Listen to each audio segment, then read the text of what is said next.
मैं शास्त्री द्वितीय खंड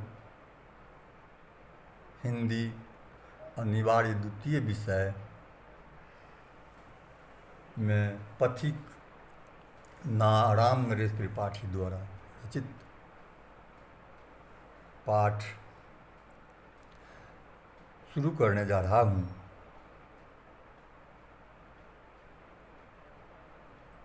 पाठ तो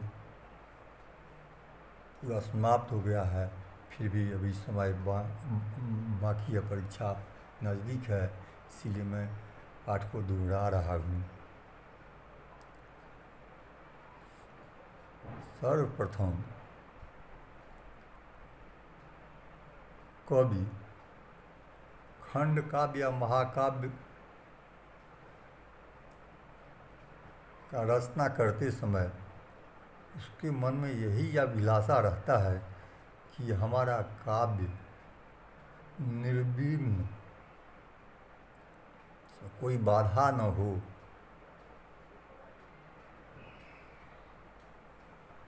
इसके चलते प्रारंभ में कोई देवता, पितर, प्रकृति, महान पुरुष आदि मन किसी उच्च कोटि से प्रथम पद में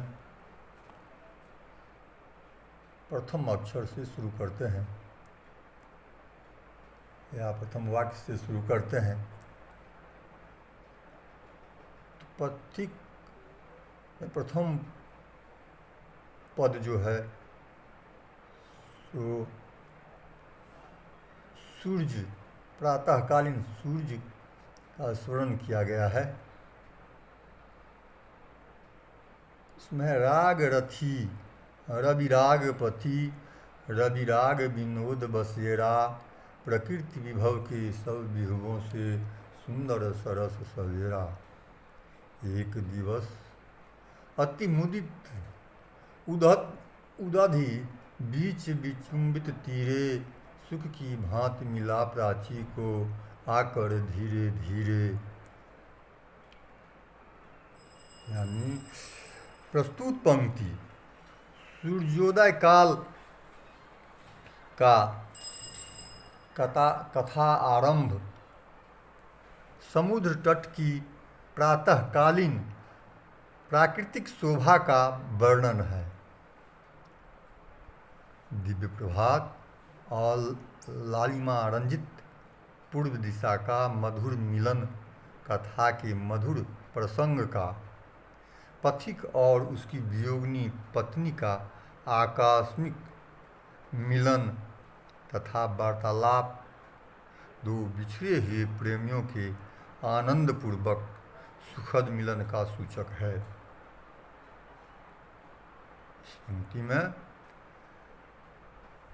पथिक खंड काव्य के प्रथम सर्ग से ही उद्धृत की गई है। इनमें कवि राम नरेश त्रिपाठी ने क्षितिज फैले हुए शांत समुद्र के किनारे दिखाई पड़ने वाला सुंदर प्रभात का वर्णन किया गया है। एक दिन प्रकृति भवन के ऐश्वर्यों से अधिक सुंदर, आनंददायक एवं अत्यंत प्रसन्न प्रभात बेला उषा की लालमा रूपी रथ पर चढ़ सूर्य की प्रथम लाल किरणें के मार्ग से आकर बीच विचुंबित समुद्र के तीर से सुख की भांति धीरे धीरे पूर्व दिशा से आकर सुख की तरह मिला। प्रभात सूर्य की लाल किरणों के साथ आता है और लालिमा को हम प्रेम की लाली का प्रतीक कह सकते हैं। अतः ये अरुण प्रभात को देखकर ऐसा जान पड़ता है कि वह प्रेम की लाल सवारी पर चढ़कर आता है। लाल किरणों से युक्त प्रभात का उल्लासित समुद्र से आकर मिलना अत्यंत आनंददायक है। वास्तव में प्रकृति भंडार की सबसे सुंदर आनंददायक विभूति प्रभात लालिमा के साथ आता है, जागरूकता और प्रफुल्लता के साथ आगे बढ़ता और कर्म कोलाहल में परिणत हो जाता है। एक दूसरा पंक्ति है, एक पथिक स्वच्छंद समुद्र समीरण के अनुरागी, विश्व समान हृदय का स्वामी हर्ष विमर्श विरागी। देख रहा था कौतुक हल से अचल किए दृढ़ तारा, विश्व मंच के प्रकट नटी से पथ परिवर्तन प्यारा। एक पथिक स्वच्छंद समुद्र समीरण की अनुरागी, माना लगातार बहने वाली समुद्रिक हवा का अनुरागी प्रेमी, एक पथिक जिसका विश्व के समान हृदय वाली अपनी हर्ष और विमर्श को त्याग करके देख रहा था कौतुक हल से, मन उत्सुकता पूर्वक अचल किए दृढ़ तारा, अचल मन एक टक से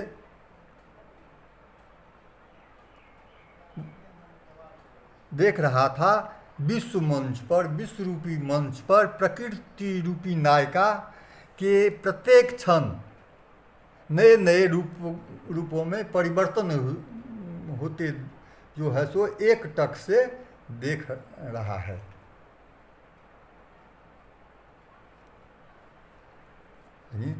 तीसरी है, तीरती थी आंखें असीम सुषमा समुद्र के जल में, किंतु पथिक मन था प्रविष्ट सौंदर्य स्रोत तक तल में। अंग हुए निश्चित प्रेम को निद्रा को अपनाए, पी आनंद सुधारस उसको रोम रोम उठवाए।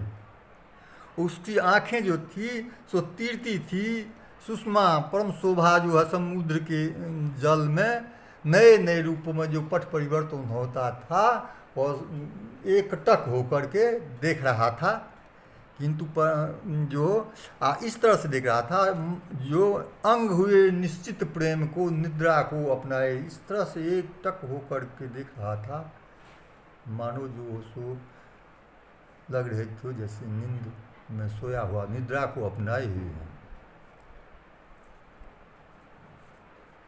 उसी समय कमनीय एक स्वर्गीय किरण सी बावा, कवि के स्वप्न समान विस्मय विस्मय सी अभिरामा, सिंध गोद में लय से पहले तरंग गीता सरिता सी, आकर चकित हुए तट पर प्रीतम दर्शन की प्यारी। पथिक तो एकटक होकर समुद्र के दृश्य को एकटक होकर देख रहे थे, लेकिन एक जिस तरह से तालाब से या नाला से, मान लीजिए नाला वर्षा होने के बाद पानी सब जो बह कर के वेग से नदी में जाता है, नदी जब बाढ़ आती है तो जो सब वेग से तूफान होकर के सब समुद्र में जाने के बाद वह वेग समाप्त हो जाता है। उसी तरह से वो वेग से स्त्री जब उसका पति कहीं नहीं मिलते हैं तो थक कर उस समुद्र में डूबने के लिए वेग से जा रही है, लेकिन समुद्र के तट पर जाने से एकाएक अपने पति को वहाँ देखते हैं, जिस पति की खोज में वह दर दर भटकती ठोकर खाती अंत में निश्चय कर लेती है कि जो क्या जी कर क्या करूं, और समुद्र में डूबने के लिए पहुंचती है। तो अकस्मात वहाँ उसका पति मिल जाते हैं। तो आकर चकित हुई तट पर प्रीतम दर्शन की प्यास। उसके बाद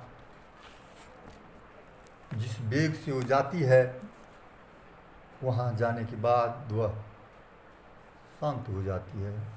किस तरह से जाती है? जिस तरह से हवा, सब बाढ़ तूफान वेग से समुद्र में जाने के बाद उसका वेग समाप्त हो जाती है, उसी तरह जो है समुद्र के तट पर जाने के बाद अस्थिर हो जाती है। उस कैसा था? घुसा विखाद कीट था कोई, उसके हृदय सुमन में मुख ऊपर दुख की छाया थी। संध्या सी कुवन में प्रीतम को चिरकाल विरहिनी रमणी ने पहचाना। परम पर पुलकित हर्ष उसने अति सुख माना। उसके मुख पर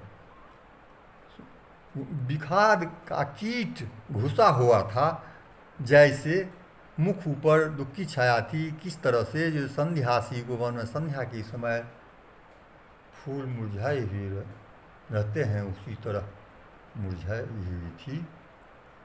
प्रीतम को चिरकाल विरहिनी रमणी ने पहचाना। उसके बाद प्रीतम को बहुत देर तक रमणी ने पहचानने लगी और परम प्रफुल्लित पुलकित उसने अति सुख माना। उसने अपने को अति सुख, हर्षित, आनंद होकर के अति सुख मानने लगा। इस तरह से तो अंधे को दृग महारंग को विश्व संपदा सारी। जेठ दोपहरिया के मरु स्थल में त्रिकित पथिक को बारी। मिलने से जो सुख होता है आत्मरहस्यति को, उससे बड़ सुख मिला अचानक विरह विदग्ध सती को। एकाएक अपने प्रीतम को समुद्र के तट पर मिलने से उसको जो हर्ष होता है, किस तरह से होता है, कवि ने यहाँ जो है सुप्रस्तुत पंक्ति में उल्लेख किया है। जिस तरह से कि अंधे को दृग, अंधा आदमी है, यदि उसको एकाएक आँख मिल जाए, सूझने लगे, और दृग महारंग को विश्व संपदा सारी, और महादरिद्र को यदि विश्व की सारी संपदा मिल जाए, तब जो खुशी होगा। जेठ दोपहरिया के मरुस्थल में त्रिकित पथिक को वारी। और जेठ दोपहरिया में प्यासे को मरुस्थल में यदि पानी मिल जाए, कितनी खुशी होगी। और उससे के बाद ये मिलने से जो सुख होता है आत्मरहस्यति को, अपनी आत्मा को, रहस्य को, किसी सन्यासी को यदि अपना आत्मज्ञान हो जाए, आत्मरहस्य का ज्ञान हो जाए, उससे जो खुशी होता है, उससे भी बढ़कर खुशी हुआ उसको अपने निज प्रिय वर को, अपने पति को पाकर देख करके बहुत खुशी हुई। इसका उदाहरण देखा। जो सुख पर पद दलित देश को स्वाधिकार पाने से, जो सुख होता बूझती दीप शिखा में स्नेह धार आने से, जो सुख होता प्रवास पाश्चात्य देख निज घर को, उससे अधिक सुख हुआ सुख उसको पाकर प्रिय निज वर को। जो सुख पर पद, पर मन दूसरे के द्वारा पद दलित कुचला हुआ देश को, परतंत्र देश को यदि स्वतंत्र स्वाधिकार पाने से, देश को यदि दूसरे के द्वारा कुचला हुआ देश को यदि अपने स्वाधिकार प्राप्त हो जाए, जो सुख बुझती दीप शिखा में स्नेह धार आने से, दीप शिखा में बूझती दीप शिखा में यदि उसको फिर द्रव्य में तेल डाल दिया जाए, उसके बाद जो फिर लो प्रकाश धड़कने लगती है, बुझती टिमटिमाती धूप दीप शिखा में फिर स्नेह की धार आने से जो प्रकाश होने लगती है, उसी तरह जो है सो नायिका को एकाएक जो है सो आनंद होने लगती है, मुरझाए हुए है मुख पर विषाद कीट जो लगी हुई है, सो एकाएक स्नेह का धार आने लगती है। जो सुख होता प्रवास पाश्चात्य देख निज घर को, जो सुख होता पाश्चात प्रवासी को यदि अपनी घर वापस आ जाए तब जो खुशी होगा,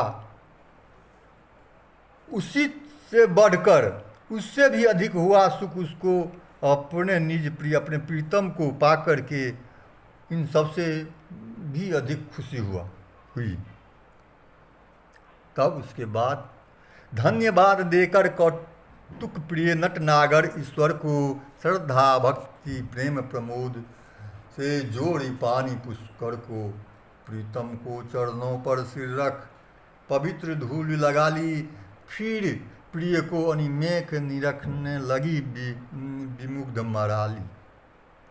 फिर जो धन्यवाद देकर कौतुक प्रिय नटनागर कौतुक खेल करने में प्रिय नटनागर नृत्य करने में चतुर ईश्वर को श्रद्धा भक्ति प्रमोद प्रेम से अपनी हाथ जोड़कर जो है उसको प्रणाम करके फिर अपने प्रीतम के चरणों पर हाथ रख करके जो पवित्र धूल अपने सिर से जो है प्रीतम के चरणों पर सिर रख धूल पवित्र लगा ली, फिर प्रिय को अनिमेख निरखने लगी मराली, हंसनी की तरह एक टक होकर अपने प्रीतम को देखने लगी। बार बार नक्सिक उसने हृदयेश्वर को अवलोका, जन्म सफल गतिहीन परम गति प्राप्त किया नयनों का, यद्यपि थी सामने पथिक खड़ी रूप की रेखा, पर उसकी आनंद विशुद्ध आँखों ने उसे न देखा। वह जो है सो बार बार नक्सिक के ऊपर पैर से लेकर शीर्ष तक अपने प्रीतम को पहचानने लगी, और जन्म से फल गतिहीन परम गत जो गतिहीन हो गया था, जीवन गतिहीन हो गया था, वो परम गति को प्राप्त किया। और यद्यपि थी सामने पथिक की खड़ी रूप की, वह सामने ही पथिक थी, लेकिन उसने जो है सो उसके पथिक नहीं देखा हुआ, तो ये निद्रा को अपनाए हुए थे एकटक होकर के। पथिक दूर था मुदित निरखता, प्रेम निकेत निकाई, रमनी के मृदुपद ध्वनि पथ से थक कर फिर आई, तब कोकिल कंठी प्रीतम मन मोहनी कला प्रवीणा। प्रीतम जो है कतब कवि कोकिल